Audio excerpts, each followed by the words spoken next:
I am the Tofu Golem. Please enjoy the video. You start with power fully removed, unplug the PSU and press the case power button for 5 seconds to bleed capacitors. This prevents shorts. Next, open the case and expose the motherboard so you can work with clear access. Unplug the cooler fan cable from the CPU fan header, label or note its route to avoid confusion. Now, remove surrounding cables or RAM blocking access. Once clear, unscrew fan brackets or release retention clips. Keep screws together so you don't lose them. Now loosen the cooler fasteners gradually. Use a cross or star pattern with quarter turns so pressure releases evenly. This protects the CPU and socket.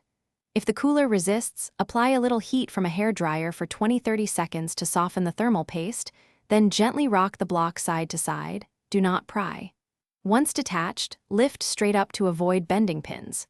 Finally, clean both the IHS and cooler contact with isopropyl on a lint-free cloth until no residue remains. To finish, inspect the CPU surface and socket for debris or bent pins. Correct issues before reinstalling. Apply a pea-sized drop or a thin line of thermal paste on the CPU. This ensures consistent thermal transfer without excess squeezing out. Reseat the cooler using the same cross-tightening pattern, then reconnect the fan cable to the CPU fan header. If the system fails to boot, make sure PSU cables and fan are connected, reseat RAM, and try a minimal hardware boot to isolate the problem. Thanks for watching. Consider subscribing if we helped you today.